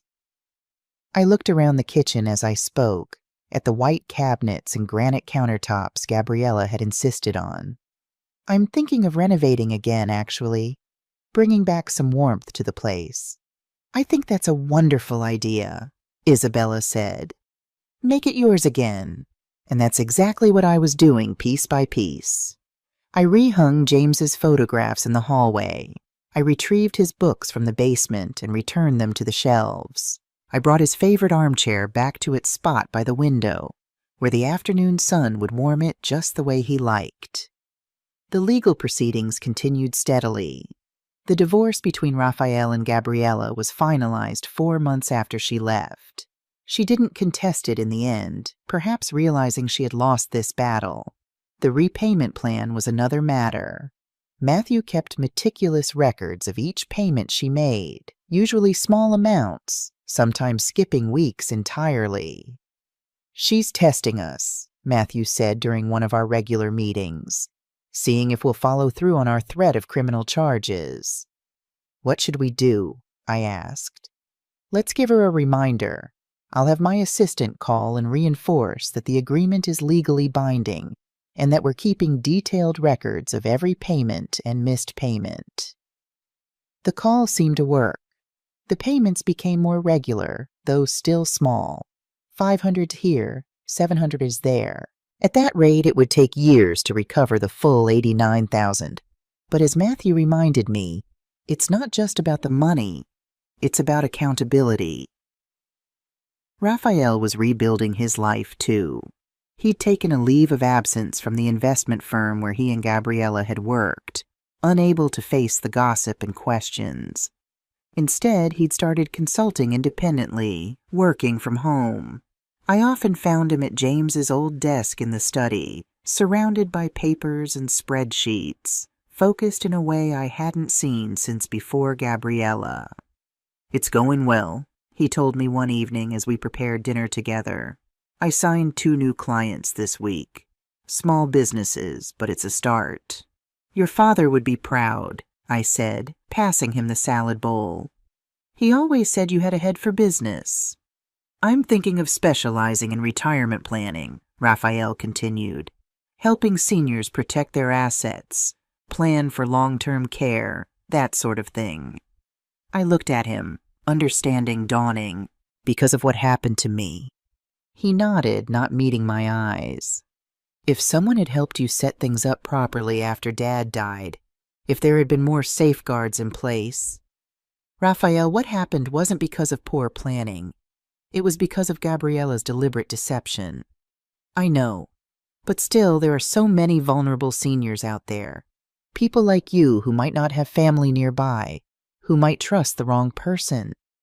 He finally looked up, determination in his eyes. "I could help them." I squeezed his arm. "I think that's a wonderful idea." That night, lying in bed, I thought about how tragedy often creates purpose. Raphael was finding his way forward by helping others avoid what had happened to me. I, too, was discovering a new sense of purpose. Linda had asked me to speak to our book club about financial abuse of the elderly. "Your story could help others, Laura," she'd said. "So many women our age are vulnerable, and they don't even know it." I'd agreed, despite my initial reluctance to share something so personal. The meeting was scheduled for the following month. I was nervous, but determined. If my experience could help even one person avoid what I'd gone through, it would be worth it. But before that could happen, I received a call that would change everything once again. It was a Tuesday afternoon, 6 months after Gabriella had left. I was in the garden, pruning the rose bushes James had planted years ago, when my phone rang. Unknown number. "Hello, Mrs. Laura Perez," a woman's voice, formal and professional. "Yes, this is she." "This is Monica Evans from the law firm Evans & Associates. I represent Mrs. Gabriella Perez." My hand tightened on the pruning shears. "What does she want?" "My client is requesting a meeting with you in person. She says it's urgent." I have nothing to say to her. "Mrs. Perez, I understand your position, but I assure you it will be worth your while to hear what she has to say. Could you meet tomorrow at 3 p.m. at my office?" Something in her tone made me hesitate. "What is this about?" "I would prefer my client explain it to you in person, but I can tell you she has a proposal that I believe you'll find interesting." That night I called Matthew. "Do you think I should go?" "Go, but I'm coming with you, and don't sign anything until I've reviewed it." "Do you think it's a trap?" "With Gabriella, anything is possible. But if she has a lawyer, it means she wants to do things legally. That's a good sign." The next day, Matthew and I arrived at Monica Evans' law firm. It was a modest office in a commercial building downtown, nothing like the prestigious space where Matthew worked, but it looked professional enough. We were shown into a conference room, and there she was, Gabriella. But she was not the same woman who had left my house 6 months ago. She was thin, too thin. Dark circles shadowed her eyes. Her hair was pulled back in a simple ponytail, no makeup on her face. She wore jeans and a plain blouse, a far cry from the stylish outfits she'd favored in my home. For a moment I almost felt pity. Almost. "Mrs. Perez, Mr. Thompson," Monica Evans said, gesturing to the chairs across from Gabriella. "Thank you for coming. My client requested this meeting because she has a proposal to settle her debt with you." "She's making payments," I said. "That was the agreement." "I know," Gabriella interjected, her voice lacking its usual confidence. "But at this rate it will take me 8 years to pay you back everything. And I can't live like this for 8 years. You should have thought of that before, Matthew said coldly. Gabriella lowered her head. I know, and you have every right to hate me. I was a monster, a thief, a manipulator. And now you've come to apologize? I asked, skepticism clear in my voice. You think saying I'm sorry fixes everything? No, she said, looking up at me with reddened eyes. I know nothing I can say will fix what I did, but I want to try to make it right. Monica Evans placed a folder on the table. My client recently inherited an apartment from her maternal grandmother. It is valued at $90,000. She opened the folder, showing deeds, appraisals, documents. Gabriella proposes to sign over this apartment to you as full payment of her debt. The $90,000 covers the $89,000 she owes, plus interest and legal fees. Matthew took the documents and began to review them carefully. I looked at Gabriella. Why? Why not just sell it and pay me the cash? Gabriella took a deep breath. Because I need to close this chapter. I need you to forgive me so I can move on with my life. You don't need my forgiveness for anything. Yes, I do. For the first time, I saw real emotion in her face. These past 6 months have been hell. I lost everything. My husband, my home, my reputation. My friends turned their backs on me when they found out what I did. She started to cry, not the calculated tears I'd seen before, but messy, ugly sobbing. I work 12 hours a day at a call center to pay rent on a miserable little room. I eat once a day. I can't sleep thinking about everything I destroyed. Good, Matthew said sharply. That's what you deserve. I know, she whispered, wiping her tears with a tissue. I know, but I swear I have changed. I understand what I did, and every single night I regret it. Regret doesn't bring back the time you stole from me, I said. It doesn't bring back the dignity you took. It doesn't erase the humiliation. Gabriella nodded, dabbing at her eyes. You're right. None of that can be returned. But this apartment is the only thing of value I have left, and I'm giving it to you, all of it, so you know I'm truly sorry. Matthew finished reviewing the documents. Laura, everything is in order. The apartment is free of any liens. If you accept, we can make the transfer next week. I looked at the papers, then at Gabriella. Part of me wanted to refuse. I wanted her to keep paying for years, to suffer as much as I had suffered. But another part of me was tired of carrying that resentment. Where is the apartment? I asked. In Rogers Park, Monica replied. 2 bedrooms, 1 bath. It needs work, but it's in a good area. An idea crossed my mind. Raphael was still living with me, but he'd need his own place eventually. Matthew seemed to read my thoughts. You could fix up that apartment and give it to Raphael as a new beginning, he suggested quietly. I looked at Gabriella, who sat there, vulnerable and defeated, so different from the confident woman who had systematically dismantled my life. I accept the apartment, but on one condition. Anything, she said quickly. I want you to sign an additional document, one where you acknowledge in writing everything you did. The fraud, the abuse, the lies, everything. What for? She asked, wariness creeping into her voice. So that if you ever try anything against me or my family again, I will have irrefutable proof. Gabriella swallowed hard. Okay, I'll sign it. Monica prepared the document right there. Gabriella wrote in her own hand. I, Gabriella Perez, acknowledge that I committed fraud and financial abuse against Mrs. Laura Perez. I pawned her jewelry without her consent. I withdrew $89,000 from her accounts without authorization. I manipulated and humiliated her for 2 years. I accept full responsibility and guilt. I am ceding the apartment in full compensation and payment of my debt. She signed it with a trembling hand. Then we all signed the transfer documents for the apartment. Everything was legalized in less than an hour. When we were done, Gabriella just sat there, looking at her hands. "Now what?" she asked softly. "Now you leave," I said. "And you never come near my family again. Ever!" "Do you forgive me?" I stopped at the door and looked at her one last time. "I don't know, Gabriella. Maybe someday, but not today." I walked out of that office with Matthew. In the elevator, he asked, "Are you okay?" "Yes," I said, and meant it. Because it's finally over. It's really over. A week later, the apartment was transferred into my name. Raphael and I went to see it. It was neglected, as Monica had said. The paint was peeling, the appliances outdated, the bathroom fixtures ancient. But it had good bones and large windows that let in plenty of light. "Mom, do you really want this to be mine?" Raphael asked as we walked through the empty rooms.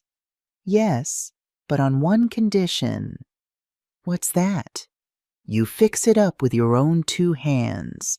You work to make it your home. I don't want it to be a handout. I want you to value it." Raphael nodded, tears in his eyes. "I will, Mom. I promise." And he did. For the next 3 months, Raphael worked every weekend on that apartment. He painted the walls, fixed the plumbing, installed new floors. I would help sometimes.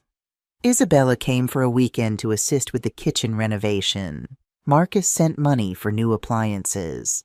Sophia mailed curtains she'd sewn herself.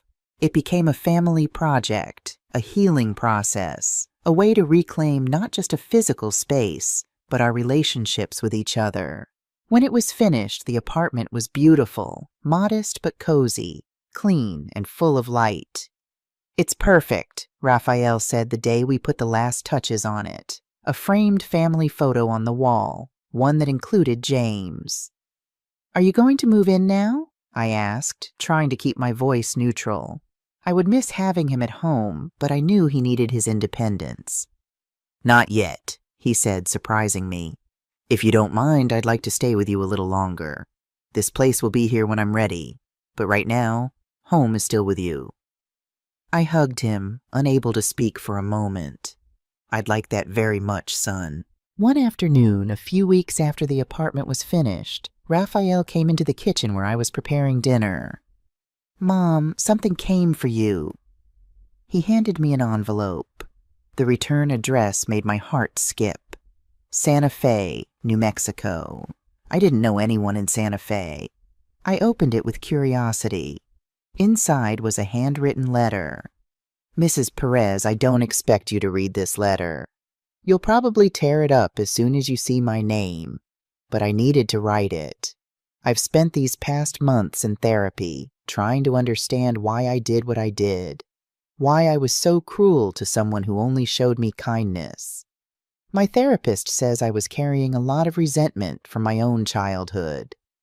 My mother died when I was young, and my father remarried a woman who treated me like I was invisible. She would take my things, saying I didn't need them. She would talk about me to others as if I wasn't in the room. She would make decisions for me without asking. It's not an excuse. It's just an explanation. I was doing to you what was done to me, punishing you for things that had nothing to do with you. I want you to know that I live every day with the shame of what I did, and that if I could go back in time, I would do everything differently. Thank you for not putting me in jail. Thank you for giving me a chance to repay my debt. And most of all, thank you for teaching me the most important lesson of my life, that dignity cannot be bought, it cannot be sold, and it cannot be stolen. You never lost your dignity, Mrs. Perez. Not even when I tried to take it from you. I hope one day I can look in the mirror and feel a fraction of the pride you must feel. With respect and regret, Gabriella. I folded the letter slowly. Raphael was watching me expectantly. What does it say? That she learned her lesson. I tucked the letter into my pocket. And that's all I needed to know. I didn't tear it up. I put it in my drawer, because despite all the harm Gabriella had done, a part of me wanted to believe that people can change, that mistakes can teach us, that even the worst falls can lead to rising stronger. A few months later, I received a call from Monica Evans. "Mrs. Perez, I'm just calling to inform you that Gabriella has moved to Santa Fe. She got a job as an administrative assistant at an elementary school." "Why are you telling me this?" "Because she asked me to pass along a message. That she's rebuilding her life, that she's still in therapy, and that she thinks of you with gratitude. As strange as that sounds, gratitude. She says you taught her that actions have consequences, that you could have destroyed her legally, but you gave her a chance to redeem herself. And that saved her." I hung up the phone and sat quietly for a long moment. I didn't feel satisfaction or resentment, just acceptance. Gabriella had her path. I had mine. And that was okay. Today I woke up in my house, to the sound of birds singing in the garden. Sunlight streamed through my bedroom window, painting warm patterns on the floor. I got up and looked at James's photograph on my nightstand. "Good morning, my love," I whispered, touching the frame gently. "Today is a special day. Today I turned 69, but this birthday would be very different from the last one." I went downstairs to find the living room decorated with balloons and streamers. Raphael stood by the table with a homemade cake, candles already lit. "Happy birthday, Mom," he said, beaming. "The others will be here this afternoon." All my children came. Isabella flew in from Denver, Marcus from Nashville.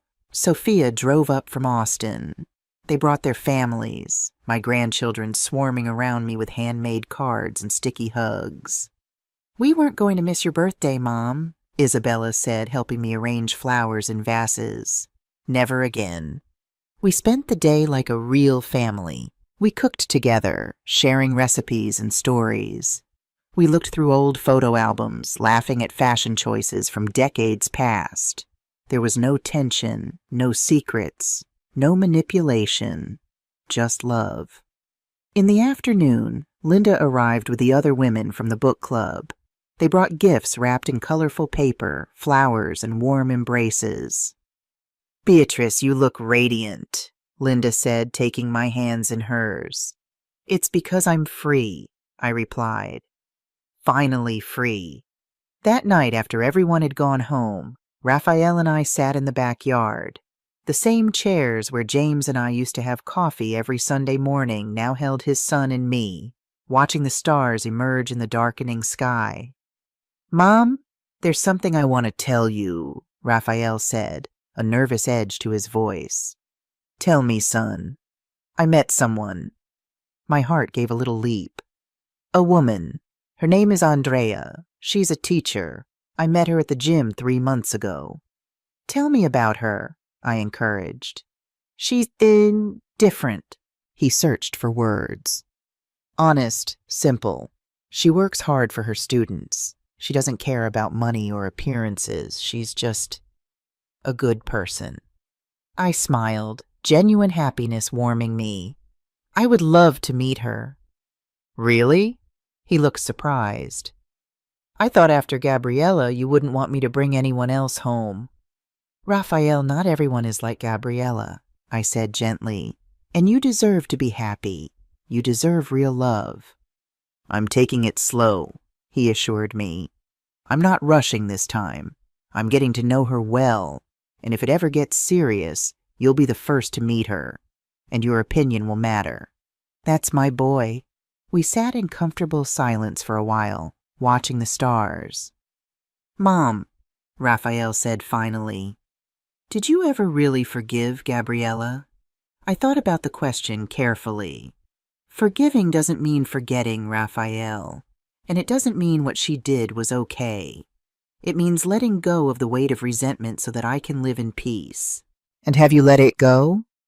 "Most of it, yes. Some days it still hurts to remember, but I don't hate her anymore." "I don't hate her either," Raphael admitted. But I learned so much from that horrible experience. What did you learn? That real love doesn't make you feel small. It helps you grow. That a real partner supports you, doesn't control you. He looked at me, his father's eyes in his face, and that I always have to listen to my gut. Because deep down, I knew something wasn't right. I was just too scared to admit it. That's the most valuable lesson of all, son. The following months brought beautiful changes. Raphael finally moved into his apartment, but he came to visit 3 times a week. We had dinner, talked, maintained our connection. When I met Andrea, I understood why Raphael was so smitten. She was a woman with warm eyes and a genuine smile. She spoke to me with respect, but not with falseness. She asked about my life, my hobbies, my memories of James, and when she left, I told Raphael, "Now that is a good woman, son." Isabella, Marcus, and Sophia visited more often too. We took turns. 1 month, Isabella and her family would come, the next Marcus, then Sophia. My house was once again filled with grandchildren, with laughter, with life. I reclaimed my routines. I went to the farmer's market on Saturday mornings, buying fresh vegetables and flowers for the living room. On Thursdays, I religiously attended my book club, which had become even more special after I shared my story with them. Several members confided similar experiences, and we formed a tighter bond of understanding and support. On Sundays, I went to church. I lit a candle for James. I talked to him in silence, telling him everything that had happened, feeling in some unexplainable way that he heard me, that he was proud. Today, as I water the plants in the garden, I stop in front of the rose bush James planted 30 years ago. It's in full bloom, red roses vibrant and full of life. I cut one and bring it inside, placing it in a vase in the living room. I think about the entire journey, about the woman I was, scared, alone, manipulated, and the woman I became, strong, independent, dignified. The jewelry is back in the safe, secure and protected. But I no longer need it to feel valuable, because I learned that my true worth isn't in objects. It's in my strength, in my ability to get back up after being knocked down, in my dignity, which no one will ever take from me again. Tonight, Raphael is bringing Andrea for dinner. Isabella called this morning to say she's planning a visit next month. Linda and I are organizing a workshop for seniors about financial security. Life goes on, richer and fuller than before. As I arrange the table for dinner, I pause by James's photograph on the sideboard. "We did it, my love," I whisper. "We came through the storm, and I'm still standing." And in that moment, I feel a sense of peace wash over me. The peace that comes from knowing who you are, what you're worth, and that no one can take that away from you. What would you do if you were in my place? Have you ever been through something similar? Comment below and let me know the city you're watching from. And if you enjoyed this story, check out 2 other channel favorites. My son's wife made me sleep in the garage, and they laughed when I left everything to my cat.